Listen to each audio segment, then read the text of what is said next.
Testing, testing. Can you hear me? All right. It's 3 o'clock. We're going to start. So if you would come and sit down. There's a lot of empty chairs up front. Promise I do not bite. So please come and settle. I'm excited to be here. It sounds like you guys have had an exciting and full day.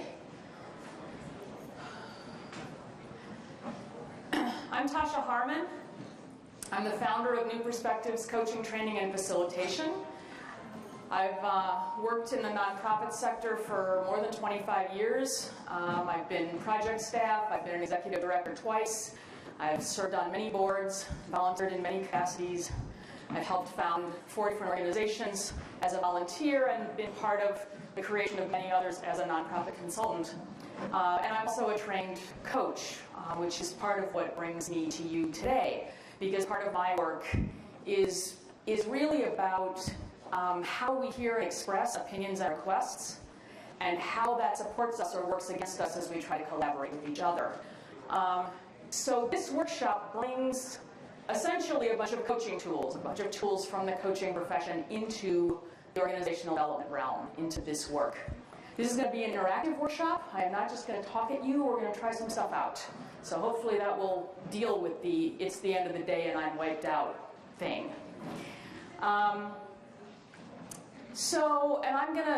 They gave me a lapel mic because I am a wanderer, so, but I'm going to try to stick sort of to the podium a little bit to help our film guy out. So we all want to live in and cultivate environments of mutual respect and trust. But too often we instead find ourselves feeling judged, judging others, and just feeling uncomfortable and maybe unseen and unheard.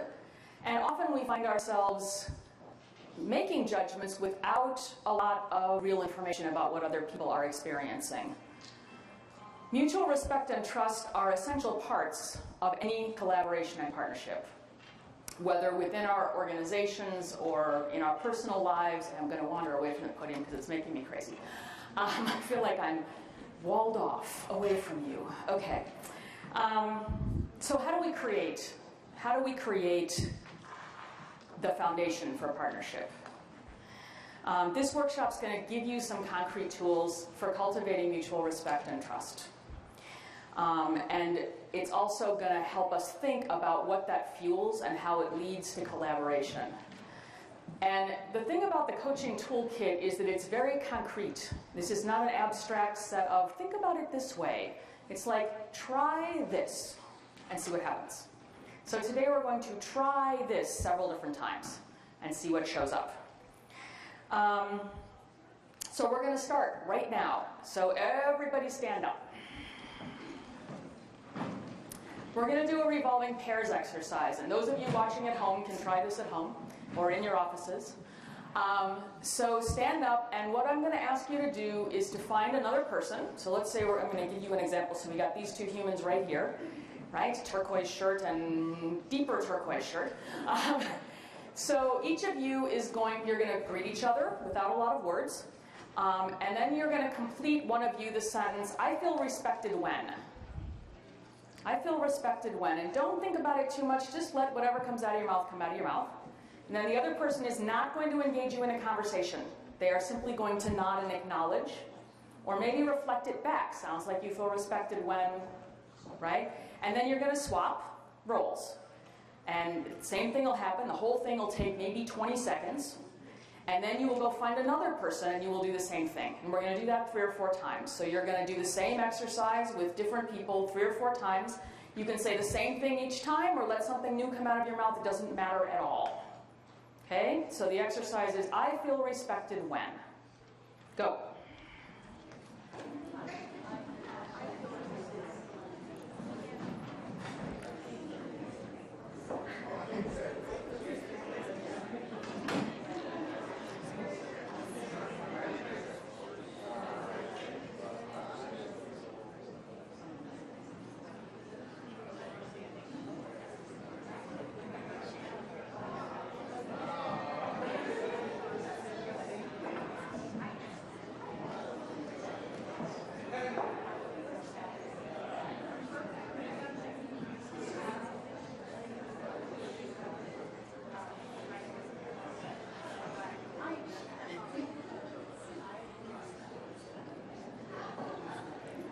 somebody behind you looking for a partner. There you go.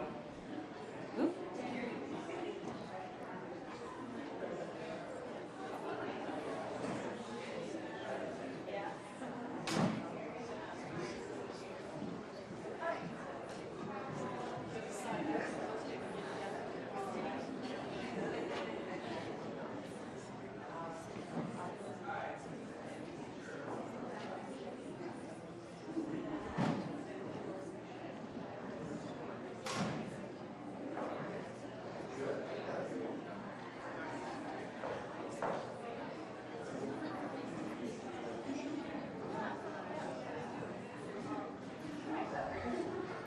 Okay, finish up the pair that you're in, and then go back to your seat if you would.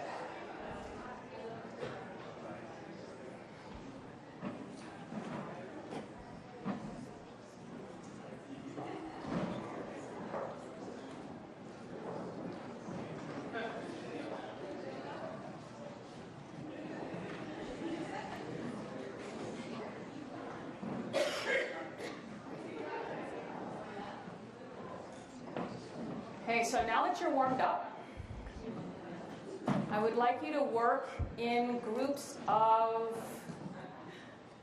3. So if you're at a table with only 2 people, snag somebody from another table. If you're at 4, go find a pair. Just find yourselves in groups of 3. And you know, if you end up in a group of 2, that's fine. Just try not to get any bigger than 3 because you're running out of time. But 3s would be best. So we have a group of 4 over here. Somebody want to move yourselves to who needs a person? There's a table in the back that needs a person. Somebody want to migrate? Okay, we got that. And we've got a singleton. Who's still not in a group of 3? Raise your hand. There's a person there, so maybe one person from this table could pair with that singleton floating around in the back. I guess they've got one. How about over here? It looks like we have a group of 4. No, we don't have a group of 4. You're a 3. Okay, we have one person wandering, so somebody peel off and pair with her so that you've got 2 pairs instead of, there you go. Okay. Okay, so here's the exercise now. And I'm going to ask you to be really efficient about this because we have a bunch of stuff to cover, and I know there will be a lot of, the tendency will be to dig in and start having conversation. So I'm going to ask you to be super disciplined about it. So the way this exercise works is one person in the group, I'm going to use this table up front because everybody can see it. So let's say the woman in the burgundy starts. She's going to tell a very quick story, like 60 seconds, a very quick story about a time when she either offered respect to somebody else, had respect offered to her, or witnessed a moment in which that happened. Doesn't matter which, doesn't matter what environment it's in, just some story when that happened. So either she felt respect being offered to her, she gave respect to somebody else, or she watched it happen. Okay? She's going to tell a really quick story. The other 2 people are totally focused on her, right? Shine your curiosity flashlight at her and say, what is it that made the person to whom respect was being offered feel respected? What was it in that interaction? And just write your guesses down. Okay? And you're going to take like a minute or so once she's done with the story to offer those guesses back to her without caring about whether they're right or not. Doesn't matter whether you're right, you're just going to offer the guesses, and she's going to say, yeah, that seemed like part of what was happening, or maybe not so much, and it doesn't matter. This is just a discernment process, just a way for you all to think a little bit about what creates respect. Okay? So there's no right and wrong answers. Just a generative process. Stay in curiosity. Okay? So about a minute's worth of story, maybe a minute to a minute and a half's worth of feedback, and then you switch to the next person. And you'll just do it 2 or 3 times depending on how many people are in your group, and then we'll come back to center. And I will try to give you some reminders about if you haven't moved to the next person, please do it now. Normally I would wander in and listen, but I think I had better time keep instead from up here. So, any questions before we start? And again, those of you who are participating via camera, if you don't have somebody to do this exercise with, you can just remember a story and then think about it and think if you can figure out what created that sense of respect. Okay? So, questions? Okay. Go, and if you have any trouble deciding who goes first, the person with the coolest shoes goes first.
So one person is telling a story, and the rest of you are thinking about what makes that person feel respected.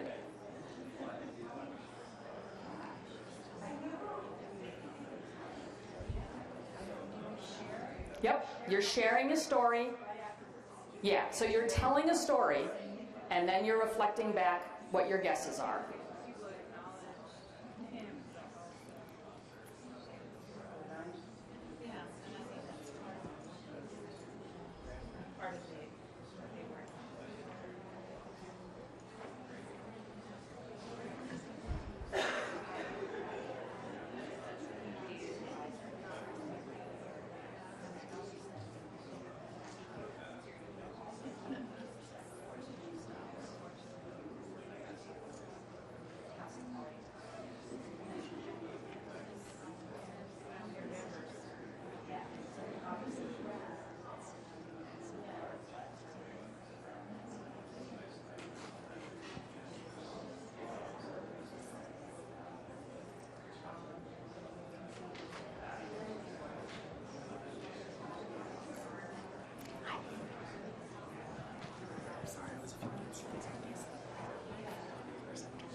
Okay, if you haven't started in on the second person, please do that. Second story.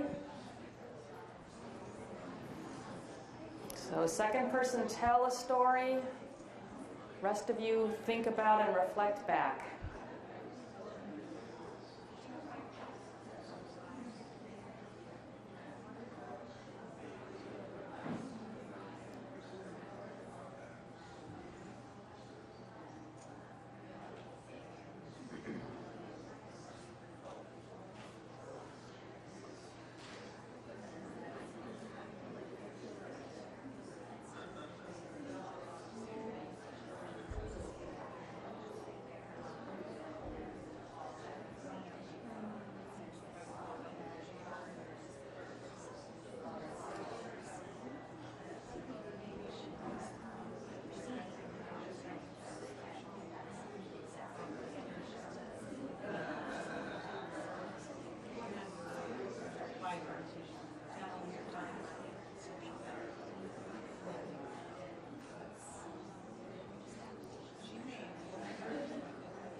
If you haven't swapped to the last person, please do so.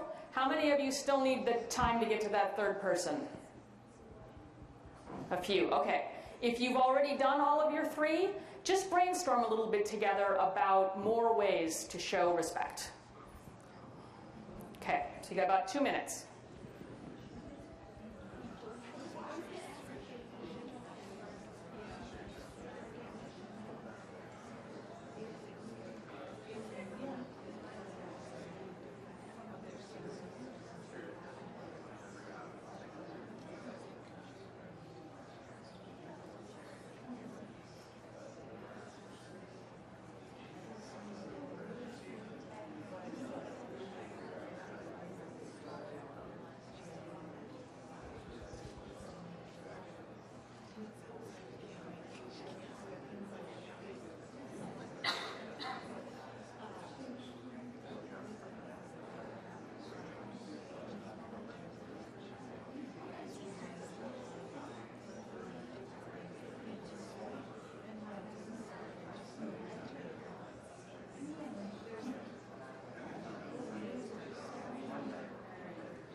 Okay, wrap it up. Maybe take another 10 or 15 seconds.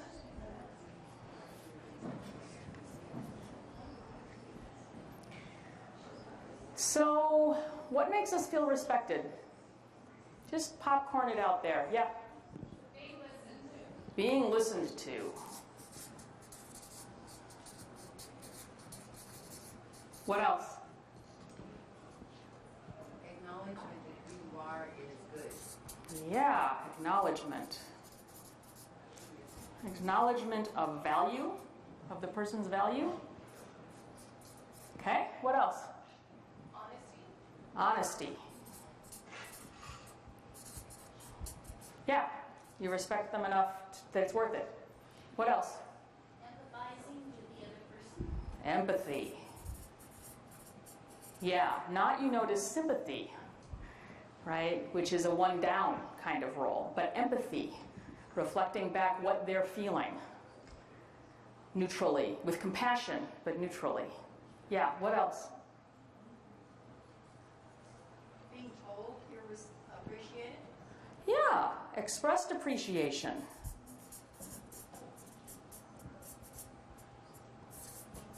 Saying thank you. The other thing about that is that there's a real difference between giving somebody a very generalized thank you and thanking them for something very specific, right? Which one is likely to make them feel more respected? The specificity. Yeah, okay. What else? What do you mean by a one down role? Sympathy puts you, when you're offering somebody sympathy, it puts you in the I'm okay and you're kind of a mess place. So there's a power imbalance in that moment, whereas empathy is a simple acknowledgement of whatever they're feeling without any sense that you are separate from it or not affected by it. Does that help? Okay. Yeah, ask questions anytime they come up, please. Okay, what else makes us feel respected? Yeah? When there's a sign that something we said made an impact, or somebody's behavior changes, or take it seriously. Yeah, so change based on feedback, based on what we said matters, right? So feeling effective makes us feel respected. What else? Showing interest, asking questions. Yeah, being asked. Yeah. What else? Trust to do things, like being given responsibilities. Yes, being trusted.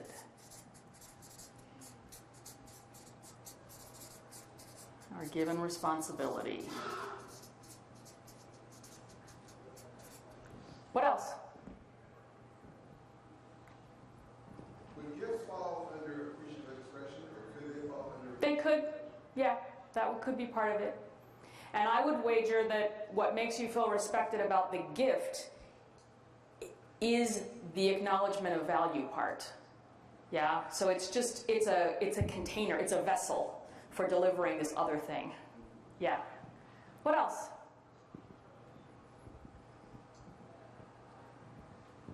Action. So somebody's saying they're going to do something and then actually doing it. Following through? Yeah, taking the action they said they were going to take. Yep, what else? Related to that, it's also keeping agreements. So Yep. Yes. What else? Improving. Say it again. Improving. Improving. Say more about that. So either improving in your work or improving in your relationships. So offering somebody encouragement so that they will, are you talking about them improving? Them improving. Them improving. So I would see that almost as a result of offering respect. So we'll get to those in just a second. Unless, did I hear you wrong? Is there something I'm missing in that comment? Okay, so we'll get to that. We'll start with that when we flip the page. What else makes us feel respected? Yeah? When they tell you. That, yeah, when they express appreciation to you, when they say, I respect what you've done. Yeah. You guys were also talking about body language a bunch. Say a little about that. What I was saying was when people are nodding at you and focusing on you and they got their attention on you. Just a lot of times nonverbal is like 80% of communication. You feel that. Yeah, so there's a lot about just being actually present and communicating that with body language. That could be about eye contact, it could be about just turning, it could be about muting the television set, or maybe even turning it off so that your eye doesn't get drawn back to that moving picture, right? Not being on the cell phone at the same time texting somebody else while you're trying to have a conversation with them. Yeah. What else makes us feel respected?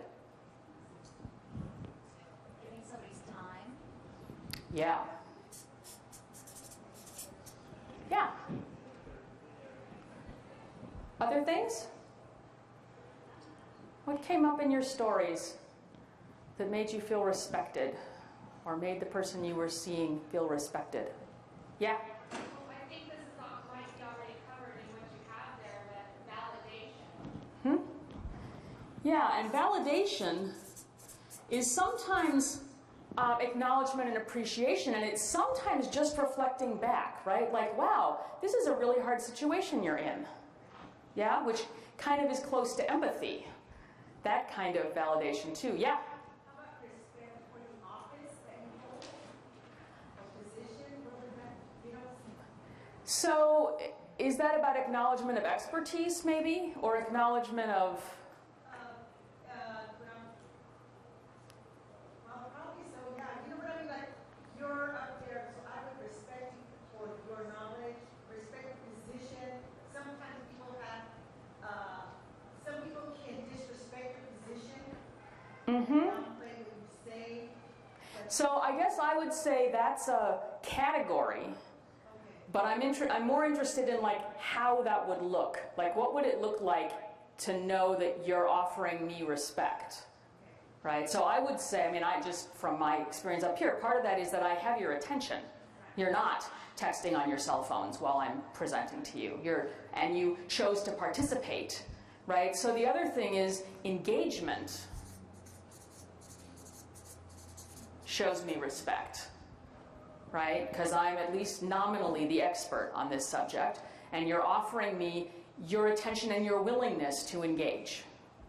Whereas if you didn't have any respect for me, the odds are good that you would not be doing that, right? And that might look like your body language would be focused somewhere else, or you literally would be focused somewhere else, or you'd be rolling your eyes, or you'd be chatting with your friend, you know, whatever, depending on how repressed you were feeling in the moment about how expressive you could be, you might get up and leave, right? So all of those things, being present, being engaged.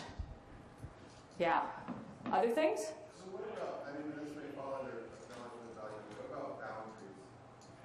Say more about that. Well, so one of the stories that I was listening to was somebody talking about their children Mm-hmm. and how those boundaries had to be set in order for the child to learn respect for the parent. Mm-hmm. If we can take that into, I have definitely boundaries with my American members that I don't ever cross, no matter how much I like the American members, because there's a role that I have to fill for them. I don't know if that makes any sense. I think it does make sense. So some of it is about, I would talk about both setting expectations and setting boundaries. And especially with kids, part of the way I mean, there are two different roles as a parent, right? One is, well, there are a million different roles, but in this case, there's two different things happening. One is about safety and ensuring that they're going to be okay in the world. And so you're setting boundaries, especially around those things. And different parents draw those lines in really different places, but the goal is always to make sure that the kid is ultimately going to be safe and going to grow up healthy and strong and well and all those things, right? So part of that is that you're setting some expectations for them. Like I stepped into a step-parenting role when my girls were 5 and 9. And one of the things that had been enculturated into them before I ever got there, you know, we all have these things that we just assume, because that's how we grew up from the very beginning. We just assume that that is the way we are supposed to be and the world is. One of those things was, you are always welcoming and kind to visitors. Always. Always, always, always, always. Right?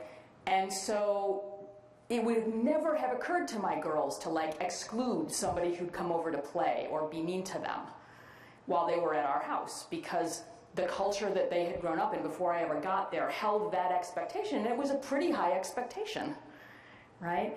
And there were other places, like they could fight with each other in whatever ways they wanted to. There was no cultural expectation in that household about that. Drove me up a tree, right? So it was very clear, like my expectations and my now ex-partner's expectations were different. But one of the ways we show respect is that we set high expectations. We say, you can do this, right?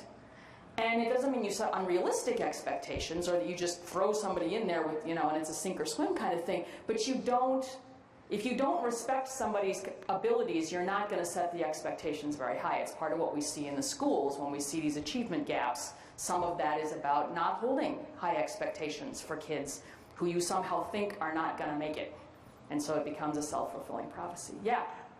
I thought that reminds me of thinking about talking with a donor. Mm-hmm. And so when you say about setting high but realistic expectations, Mm-hmm. because if the person has $1 million and they offer you 100 and you're like, oh, that's great, that's fine, and you walk away, they're not going to respect you.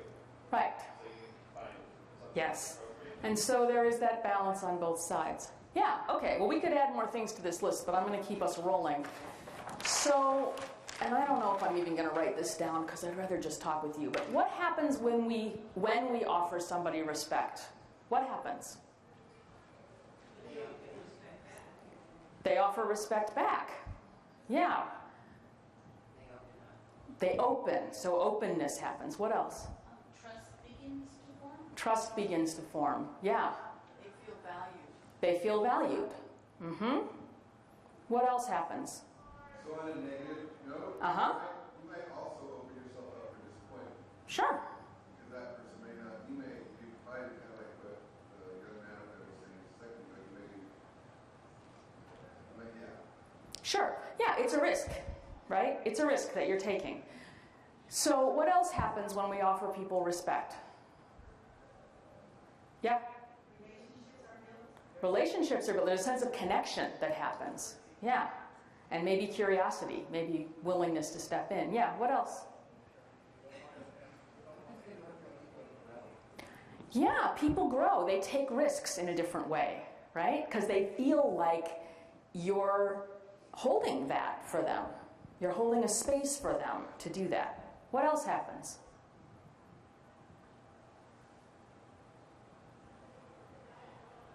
What does it do for people's confidence? Yeah, it builds confidence. What else happens? What happens for you when someone offers you respect? What happens? What do you feel? Sense of pride. Pride. Yeah, you have a different sense of your own worth in that moment, maybe even, or at least a different sense that your worth is being seen. Yeah? What else? What happens when someone offers you respect? I'm more likely to give it out. Yes. Yep, it is what coaching calls a positive feedback spiral, right? So you start to feel good and then you pass it on. Sometimes back to the person who's offered it to you and sometimes to some other completely random person. What else?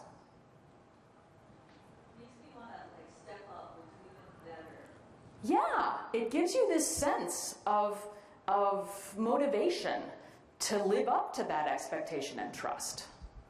Yeah. So this is why we pay so much attention to building mutual respect and trust. Because it creates a foundation not only for this sort of flat relationship to be good, but for this positive spiral to happen, where people step into leadership in a different way. They have a willingness to take risks, they have a willingness to grow. They usually have a much more of a willingness to be vulnerable, so they're open in a different way to your feedback. They're also open probably to coming to you with problems, assuming that you're giving them this feedback in a really specific and honest way that also leaves room for, yeah, sometimes you'll make mistakes, it's okay. So it's got to be part of this mutual respect and trust and transparency process where you don't have to pretend either, right? Because we talked about honesty as being one of the things you offer as part of mutual respect and trust. And this group is talking a little bit about that in terms of giving people honest feedback. But that's only half the equation, right? The other half of the equation is that you get to be honest about your own experience with people, because that makes them feel respected and trusted too. And so if you screw up and you need to fix a mistake, being transparent about it is an act of respect for the people around you. It's an act of vulnerability. It's a risk, right? All of these things will be risky on some level. But the risk of not doing it is that you don't create that spiral, and leadership doesn't develop, and connection doesn't develop, and people don't take the new risks, and they don't grow. And everybody just kind of stays shut down in a little silo doing whatever they're doing, defending themselves, because they don't feel seen and they're not sure anybody appreciates what they're doing, which is probably not the dynamic you want. Okay. So,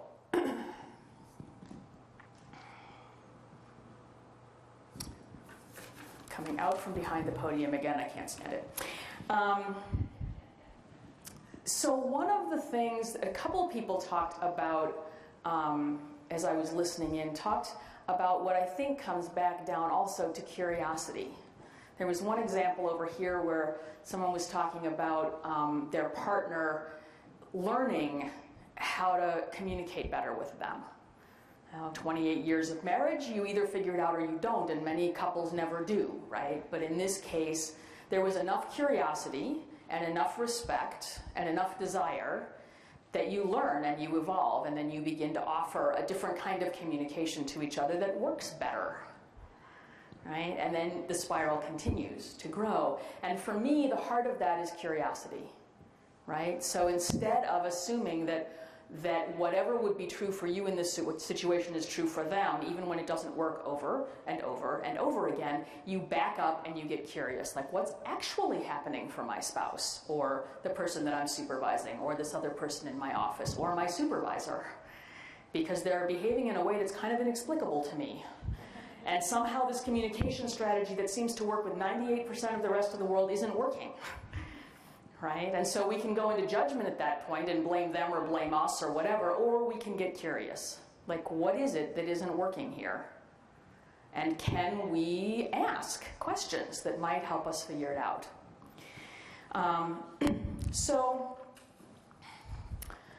So the next tool I want to share with you is about learning to identify our own assumptions in those moments and get underneath them and interrupt what one of my favorite trainers calls the ladder of inference. So,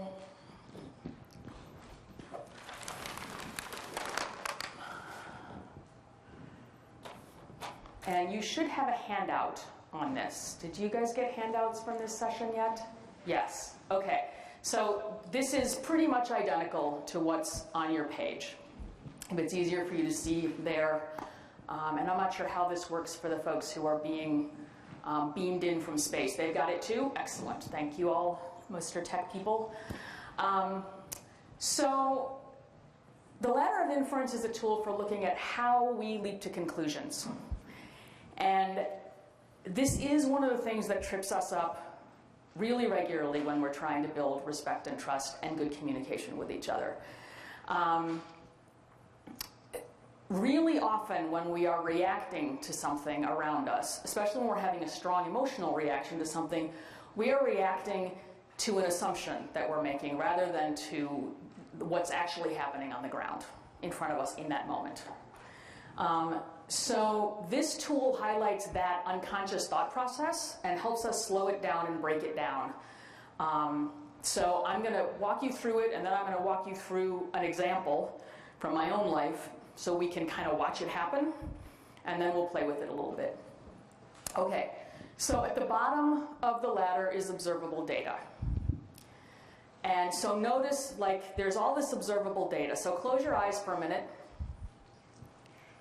and see what your picture of this room is in terms of colors. Like, what color is the floor? What color are the walls? What color is the ceiling? And then open your eyes and see how accurate you are.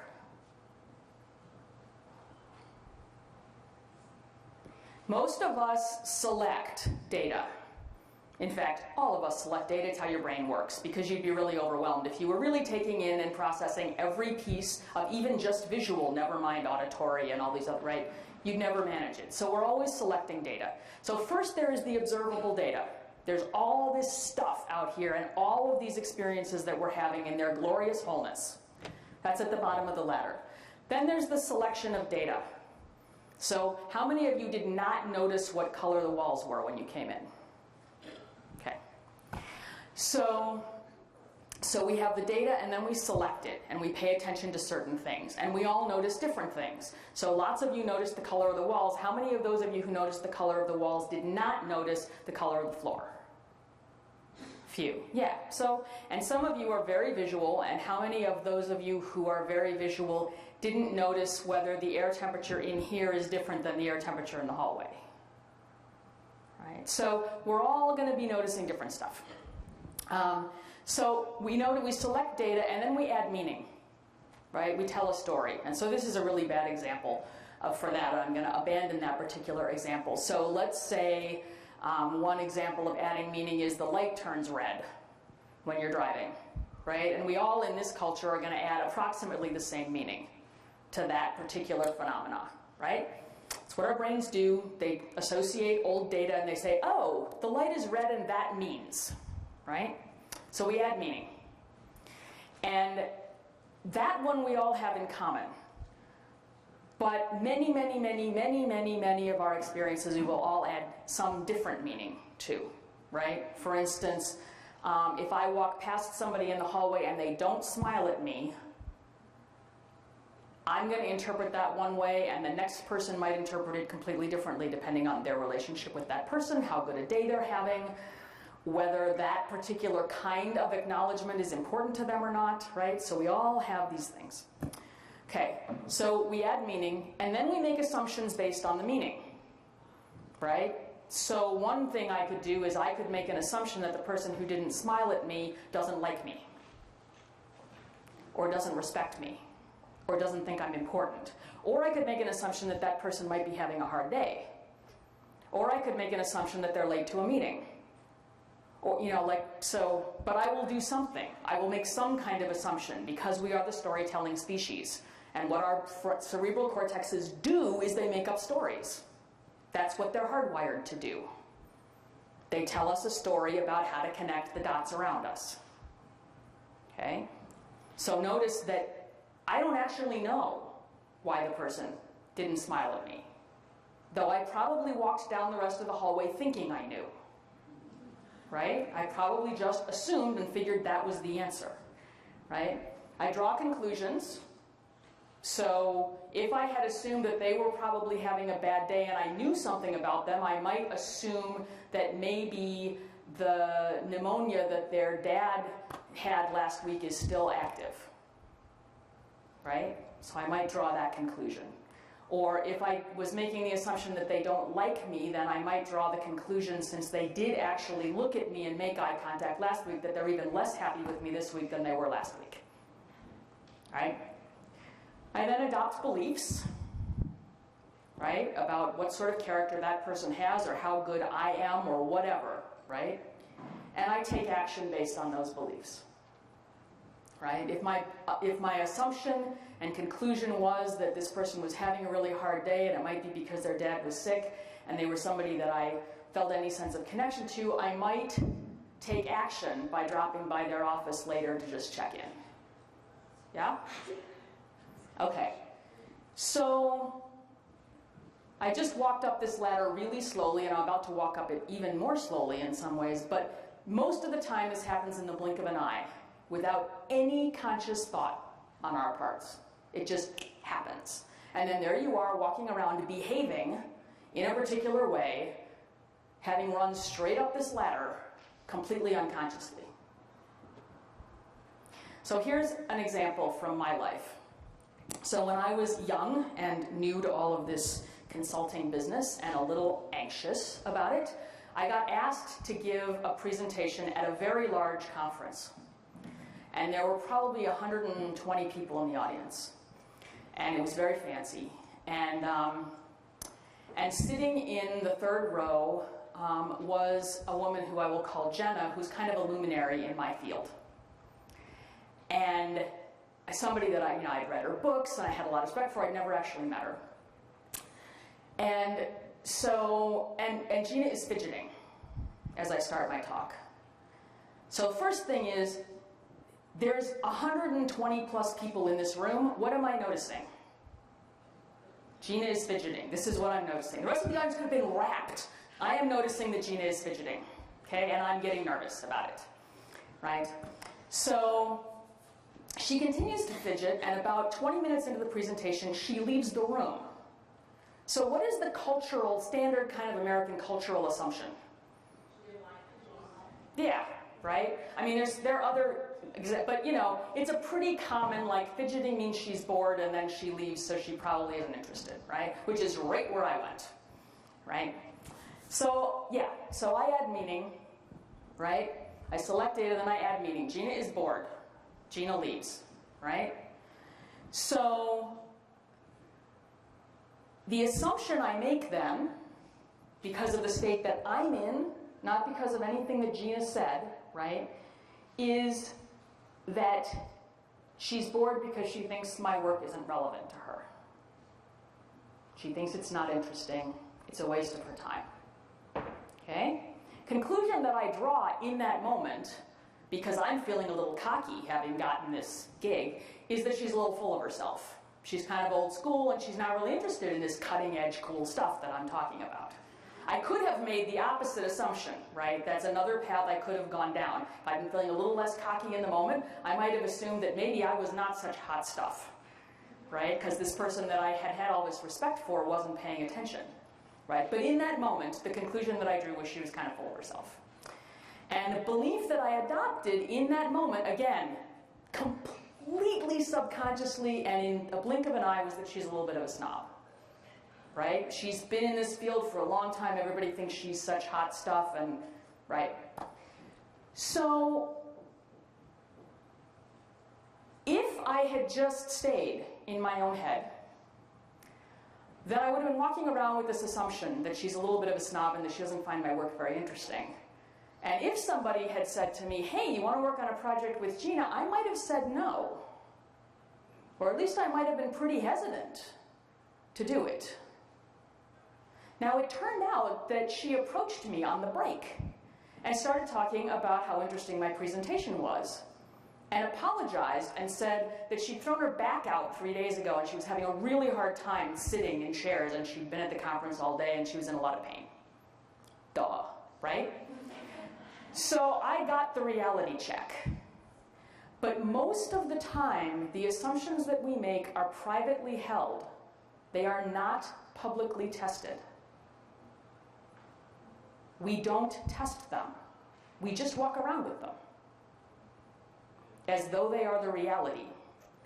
My friend Paula Manley says, you know, we're all walking around in separate but equal realities. Right? It's not that my belief system and my perceptions are any better than yours, but they are certainly different. So, once we're at the top of the ladder, we have a really hard time hearing different points of view, right? Because our assumptions at that point is our beliefs are the truth. The truth is obvious, right? He's always late for meetings. It must mean he doesn't care about it, for instance.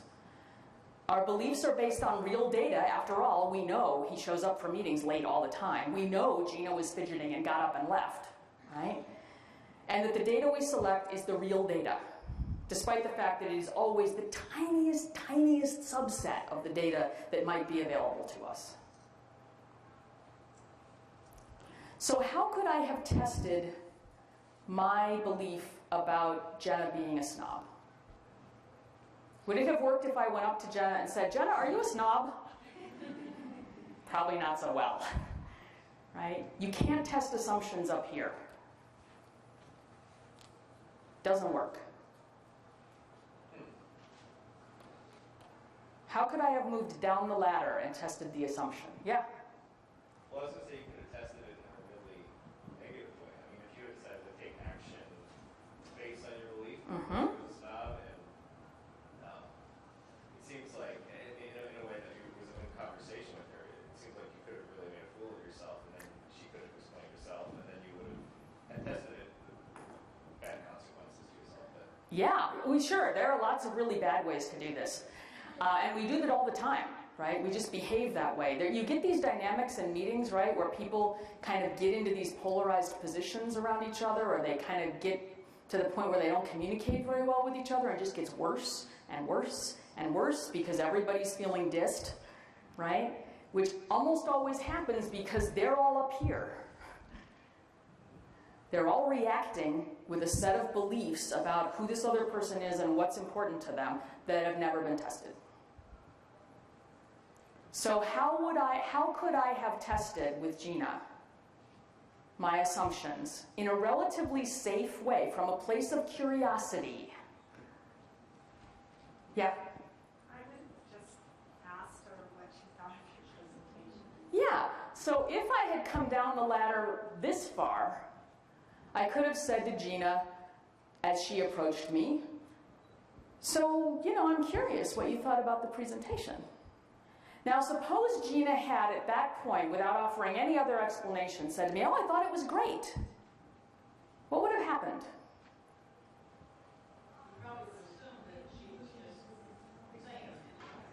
Yeah, because I'm up here. I've got some beliefs about this now, and I'm kind of set in my ways about it already, and I'm not really, again, I'm assuming that I'm dealing with the real data. And so I might not believe her. And I might not behave very well in that setting. Right? Or at least Gina might get this weird vibe from me that she doesn't understand at all. right? And then she would make her own assumptions about that, right? So you can see how easily it builds, right? So the advice in terms of using the ladder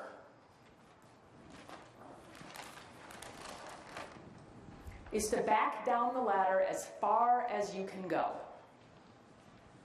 and test at the bottom end of the ladder.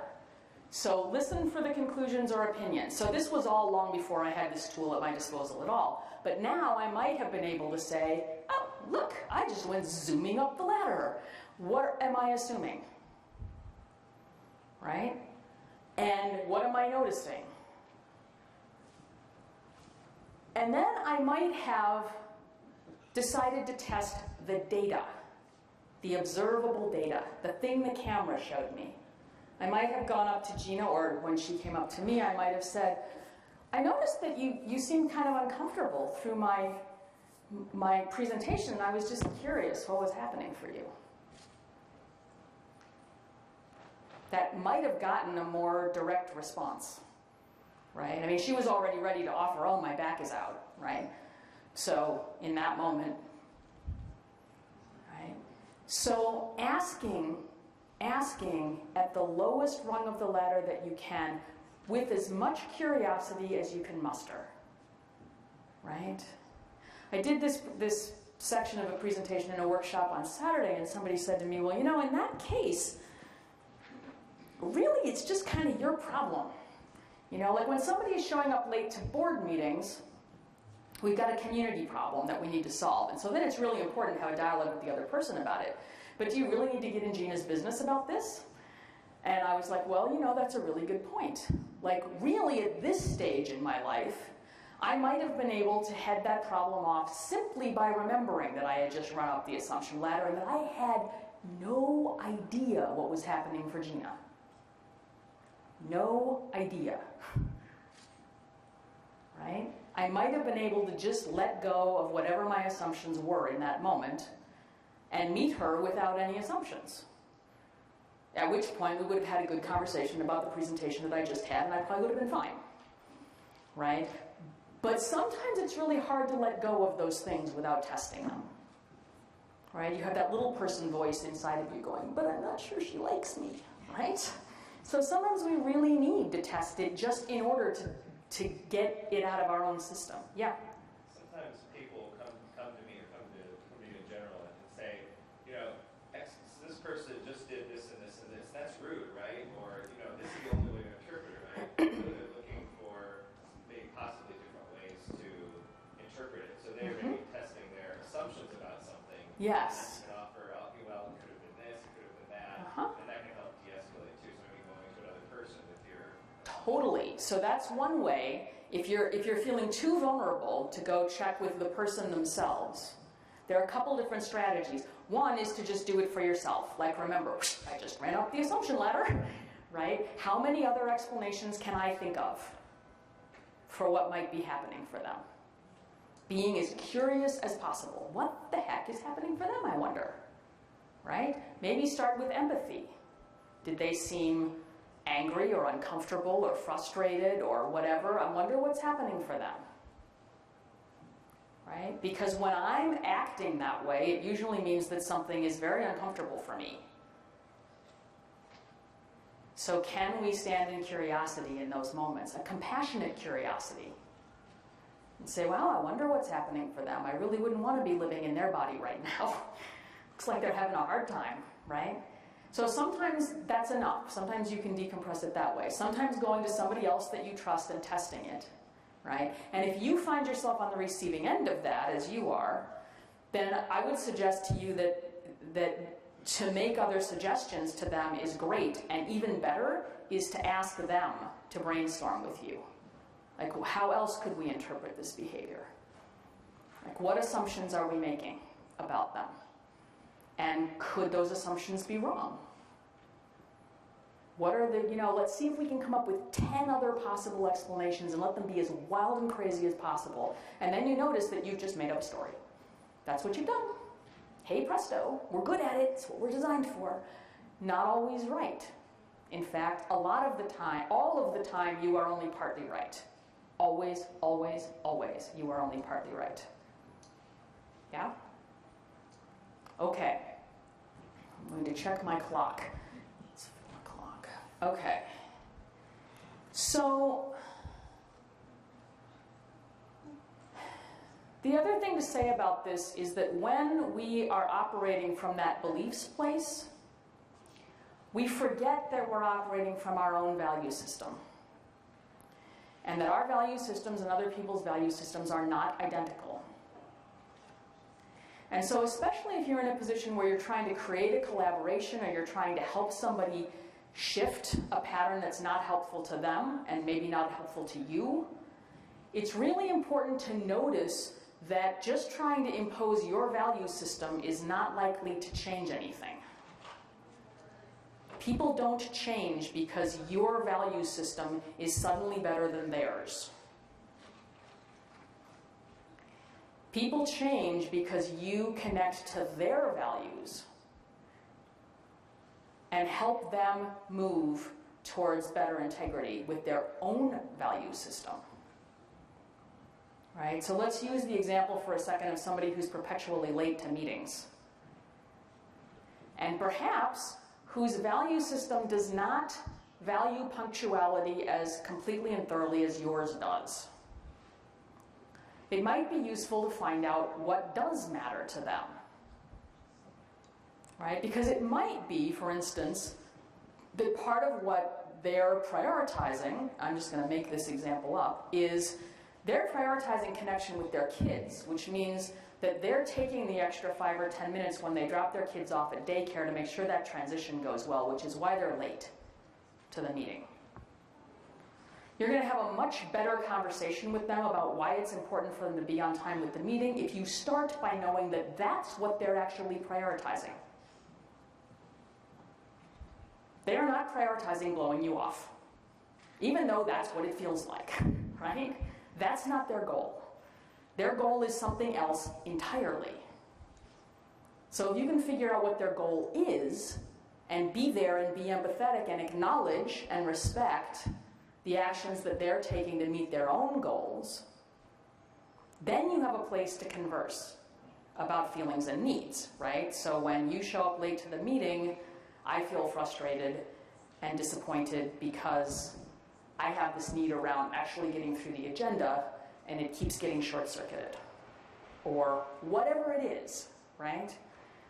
After you hear, my priority is getting my kids on, and you might find a solution like, well, what if we started the meetings 15 minutes later?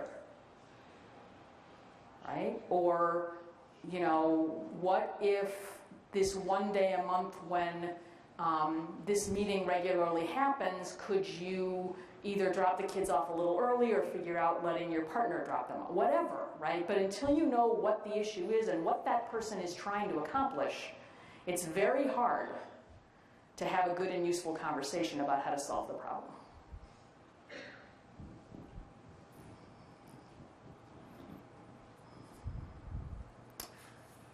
Okay, so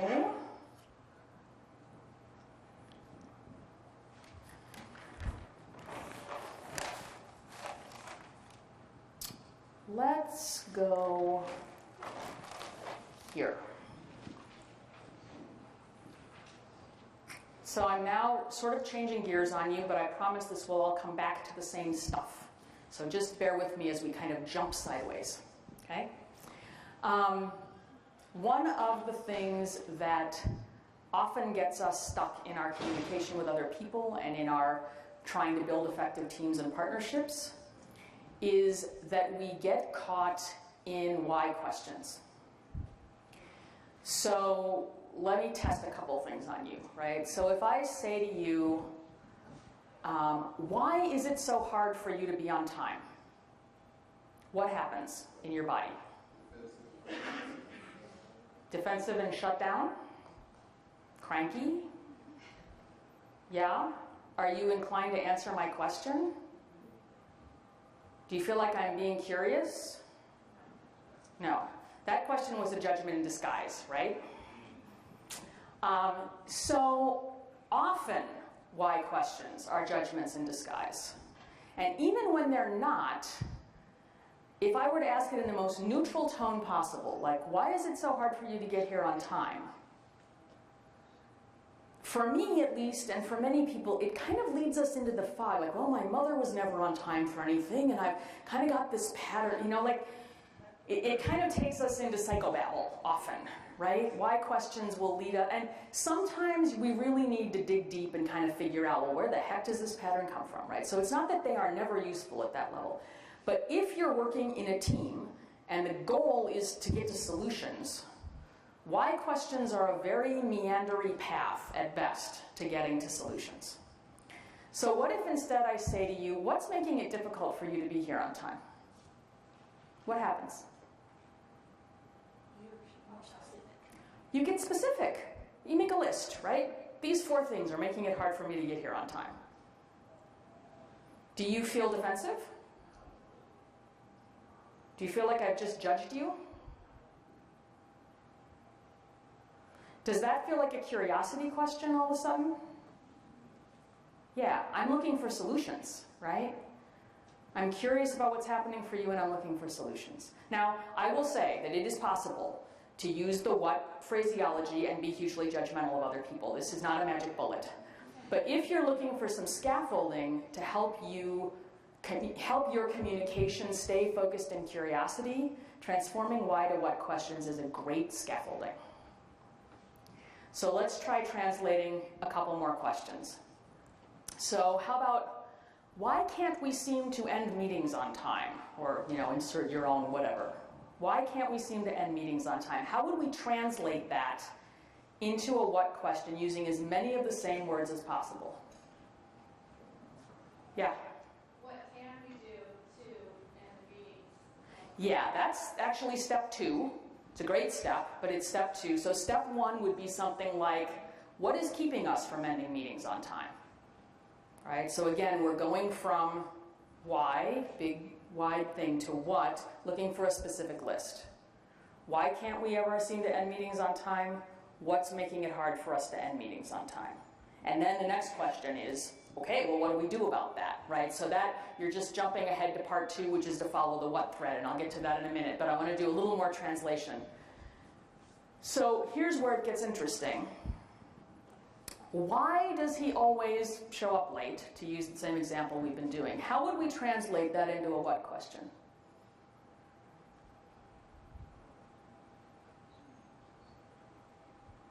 What is... Yeah, or what's preventing him from getting here on time? Any of those things, yeah. Or what's going on with him. Yeah. Like inquisitive, like there could be a life issue that going on. Right, yeah, so what's in the way, essentially, is the question we want to know. What's in the way of his being here on time, right? And there are actually 2 what questions. Anytime that the pronoun is not me or us or I, there are always 2 questions, 2 what questions.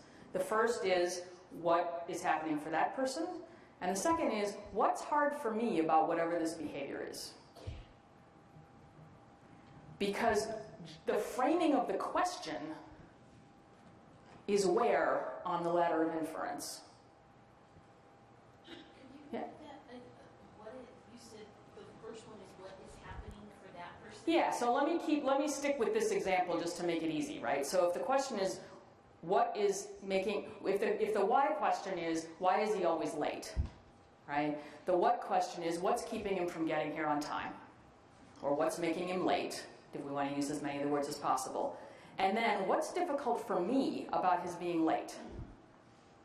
Because I'm the one that's having a reaction. This may not be a problem for him, right? He may not care. Or he may have already decided that this is inevitable, right? So, or it may be that it's problematic for him. You don't know. But you're the one having the reaction. And you've already made an assumption that it's important for him to be on time, which is way up at the top of the assumption ladder, right? You have drawn a conclusion, you have a belief that being on time is important, that's in your value system, and you're taking action based on it. The action you're taking is you're asking this question. So the other thing you want to do is use a what question that's going to move you down the assumption ladder. What am I assuming? What are my beliefs about this? Which can be encapsulated as, what's hard for me about this behavior? So that you know, when you go to have a conversation with him, what's triggering it for you? What do you need? Because otherwise, you are simply operating out of an assumptive framework that this behavior is not okay, and probably a bunch of other things too, right? He doesn't really care about this meeting, or it's not a priority, you know, whatever those things are that are attached to that in your psyche. And the more you can back up from that, the more you will be able to stand in curiosity. Right? So the first thing is get curious about yourself. What's creating this reaction? And then get curious from there, because it's hard to be curious when you're standing in judgment. In fact, it's physically impossible. It's physically impossible to be in that judgmental state and curious at the same time. They are completely opposite energetic systems. So close your eyes for a second. And think about something in your life that you are just curious about. I warn you that this is a very hard question for adults. Remember when you were 2, if that helps, right? Or 5. Something that you're just curious about, that you have no irons in the fire, you don't have to get it right, your job is not riding on it, your spouse is not upset about it. You're just curious. Is it about, like, how do bumblebees communicate with each other? Or why is grass green? I don't know. You know, what do they put in tamales that make them taste so good? Whatever, something you're just curious about. And then notice what it feels like in your body to just hang out and be curious. What's it like? Buoyant. Nice word. I like that. What else? How does it feel in your body to be curious? Happy. Yeah, I always get a little giddy when I actually manage to get there. What's it like?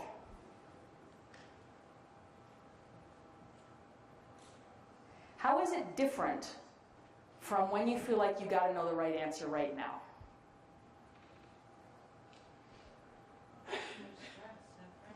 Yeah, there's no stress and no pressure in the curiosity place. What happens in your body when you feel like you got to get it right? Like putting a cap on the soda bottle. Yeah. Are there descriptions? Clenching your teeth. Yeah, there's that phrase that, you know, shows up in books and movies that I've always loved. You're like girding your loins to get it right. Wow, what a graphic description. You see the armor coming around and like, right? And as adults, most of the time we expect ourselves to get it right away. Yes? Especially people who are in the service and helping industry. People are coming to you all the time and asking them to solve the problem, right? And it's your job. Wow. No room in the general model where we're supposed to be the expert all the time for curiosity. It's part of what I love about the coaching model. This coaching model says if you come to me with a set of problems and you want me to help you with them, my job is to get curious because you're the one with the answers. And my job is just to hold that container and help you uncover what you need to uncover. Which is a completely different way to think about it.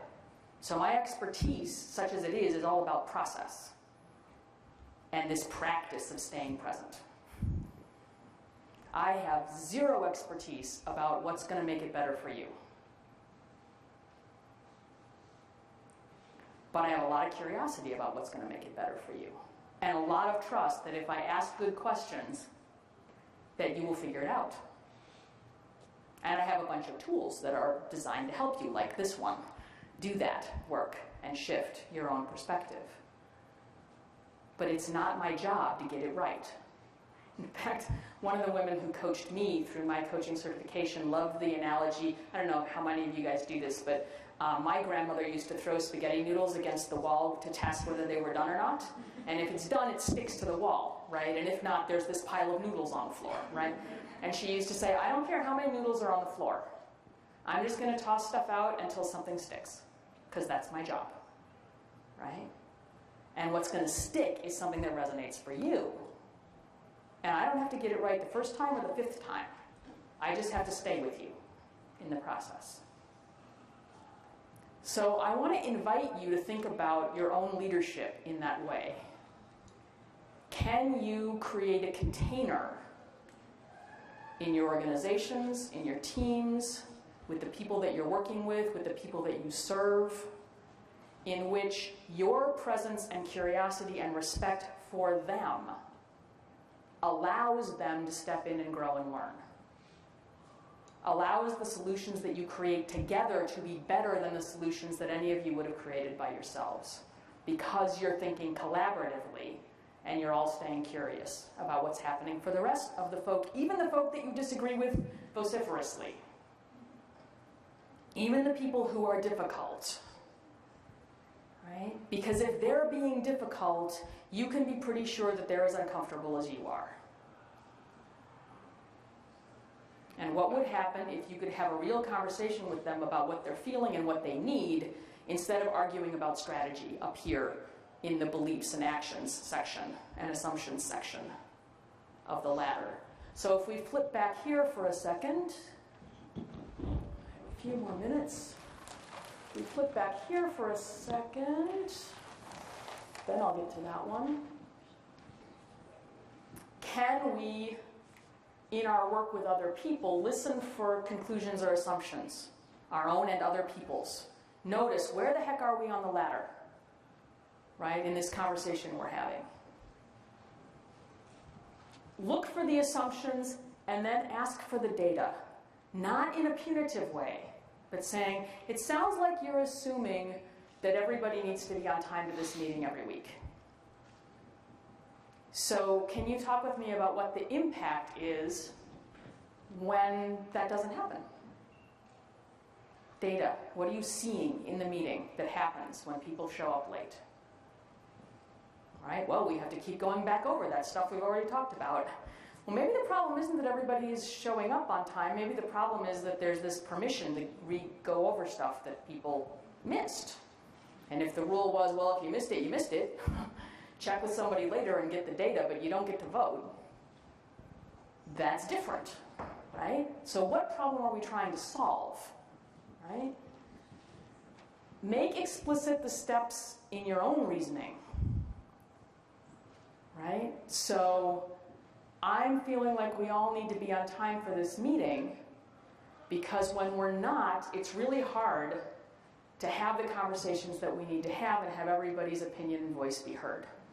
Because there's a lot of frustration when we've been over something and then somebody new shows up and either we don't know what they think of it and then we get to the vote and they don't know what the heck is going on, or they object and we haven't heard those objections before, or they want to rehash it and everybody else already spent 20 minutes on that, which means we spend twice as long on the agenda. So I'm frustrated by that and I would like to solve that problem. Very different than everybody needs to be on time. Don't you know? That's the rule, right? The assumption, cultural assumption, which is very different in other cultures, right? Having spent time in Central America where nobody worries about minutes, right? In fact, sometimes hours are not really days, you know, it depends on whether you're in the city or out in the countryside, but it's a different set of cultural assumptions, right? So especially if you're working with people who are very different from you culturally or pretty much in any other way, notice that your assumptions and theirs may be very different.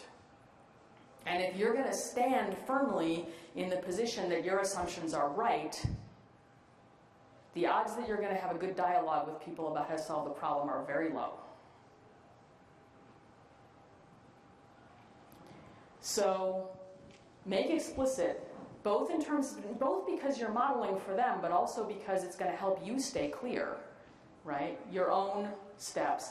And then ask questions, curiosity-based questions, that help other people unpack theirs, which means first you got to step down the ladder yourself, right? If somebody is saying something you really disagree with, point the flashlight of curiosity inside. Why is this triggering me? What's unhappy making about this? What's going on? What assumptions am I making?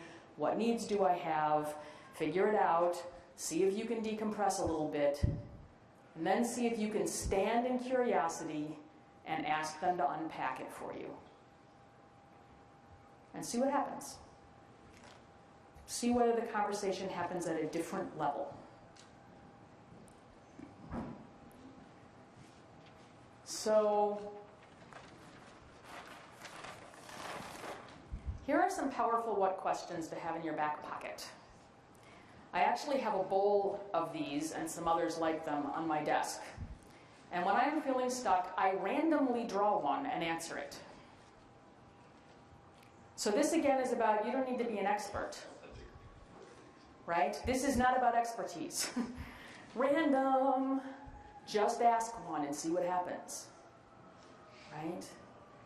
So you are welcome to copy these down, and they are all in handouts on my website, which I'm going to give you in a minute, and you can go there and download stuff. That will include all of you out there in virtual video land. These kinds of, so the thing about the most powerful what questions are open-ended questions, so they're not yes-no questions. And they invite you to dig down farther on the ladder, essentially. Down towards what's actually going on under here, not up in the assumptions thing. So some of them are very direct, right? What am I assuming? What do I want? Comes back to trying to dig underneath the assumptions, right? My two favorite questions up here are what would make it fun and what would make it easy. If you are stuck, or if the person you're talking to about whatever the heck they're stuck around is feeling stuck, try those and see what happens. Our culture tells us that hard stuff should not be solvable by fun and ease. But I am amazed at how often, I was doing a workshop at the Multnomah County Library, a Lunch and Learn workshop, and we were playing with this tool, and I asked somebody for an example of a place where they were stuck, and they said, well, you know, they've spent the last 5 years telling themselves every summer that they're going to clean out their garage, and they never do it. And it's a real mess, and they've got all these ideas about other ways they could use the space, and they never do it, and it's so hard, and it's so difficult, and blah, blah, blah, blah, and they just watch, right? And I said, what do you want? And they said, well, I really want to get my garage cleaned out. I want to get all this stuff, there's a bunch of stuff in there I could donate to charity, blah, blah, blah, blah, blah. I said, what would make it fun? And they looked at me like I was completely out of my mind. And I said, no, really. And if you don't know the answer, pretend you know the answer and see what happens. And they said, well, it would be more fun if I put a bunch of really fun dance music on. I said, great, will you do that? Huh. I said, what else would make it fun? Well, it's always really fun to drop a bunch of stuff off at Goodwill and kind of know that it's out there. I was like, well, maybe you could do that first. They were like, wow, that could be fun. So we just went through a couple different steps, and they were so jazzed up by the end of the workshop about going home and cleaning out their garage. And I said to them, will you email me and tell me how this goes? And I got an email 4 days later, wow, I'm halfway through cleaning out the garage, and actually at that point they said, but there's this one corner that I just don't want to mess with. Got any suggestions? And I said, well, what would make it easy? And they were like, oh, well, I could ask my brother-in-law to come do it because it's all tools, and I just don't know what to do with them.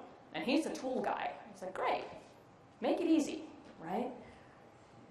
If we don't ask ourselves and each other that question, we don't get the answer.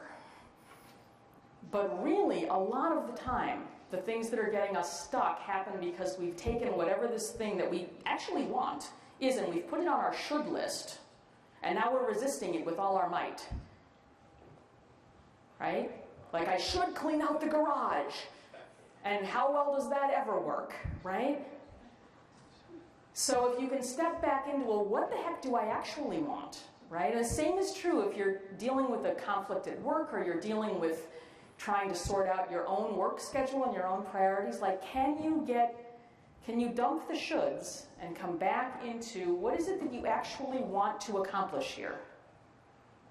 And then, what would make that fun? What would make it easy? Okay, I am going to stop and take a few questions, and then I guess you have a little wrap up at the end, and you'll be done for the day. Questions? Oh, thank you. I even wrote it on here so that it would be easy. Okay, so here is the email address, and the main page. The website's divided into two parts, one around my work with organizations and one with my work around individuals. And all of these tools that I've been talking about are in the resources or tools section of the organization's website, but there are also versions of them on the individual's side. And there are also 2 e-newsletters that I send out, less often than I would like to, but sometimes. So the Different Angles newsletter is focused on my work with organizations, and the New Perspectives newsletter is focused on my work with individuals. That one actually comes out more often. So, and so if you get to the website and you want to explore both of those areas, just make sure that you kind of get to both sections. So you'll be automatically in the organization area, and you'll need to go under individual facilitation to find the other stuff. But it's all there.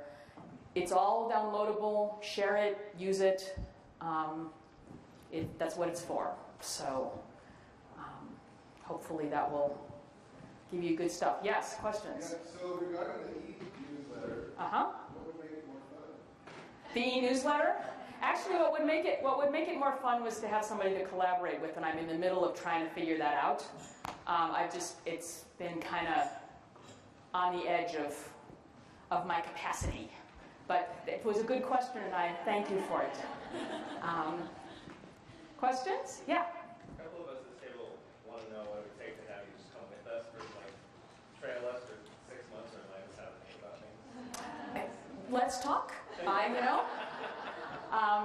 Actually, what I am doing right now at Home Forward at the Housing Authority is that I'm doing some focus groups. I've introduced some tools to groups of people, and then we're just doing these brown bag lunch focus groups every few weeks so that people get to check in and say, well, like, did you remember to use the tools, and what happened when you did, and what questions are coming up? And that's the sort of stuff I love to do, so I would be really happy to play around with any of you at that level, and it's fun.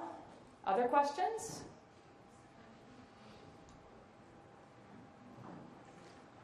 Okay, well, thank you very much.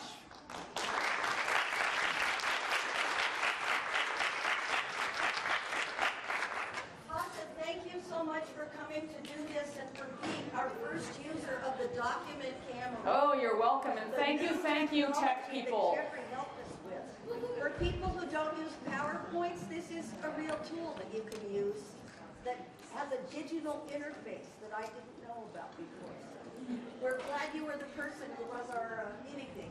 Well, I am deeply grateful for it because I really kind of despise PowerPoint, and this is lovely. Good.